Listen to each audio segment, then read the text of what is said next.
अस्सलाम वालेकुम दोस्तों, आज है 21 मई 2025। इस्लाम आबाद फ्रूट मंडी जी फालसा। और फालसे का आप देख रहे जी क्वालिटी पे डिपेंड करता है, लेकिन इसकी बेहतरीन से बेहतरीन क्वालिटी भी जो है ना तकरीबन 1 घंटे 2 घंटे बाद धूप लगने के बाद जी डाउन हो जाती है। माशाल्लाह ये आप देख रहे हैं ज़बरदस्त फालसा है जी।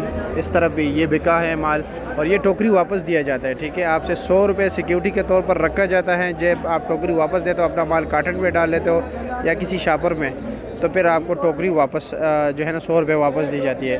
और इस वक्त जो रेट चल रहा है, मुख्तलिफ रेट चल रहा है जी। तकरीबन 2000 रुपये से लेकर 2900 रुपये तक रेट चल रहा है। वज़न होता है इसके जी मेरे प्यारे भाइयों तकरीबन 8 सवा 8 किलो बड़ी टोकरी है। ठीक है, 6 किलो वाले भी आती हैं, और लेकिन ये जो है इस पे इस वक्त माल जो है 7 सवा 7 8 किलो तक है। आप ये है जी इस्लामाबाद मंडी का पोजीशन। आपके इलाके में क्या रेट जा रहा है बिल्कुल नहीं भूलना, कमेंट सेक्शन में हमें ज़रूर बताइए कि आपके इलाके में रेट क्या है।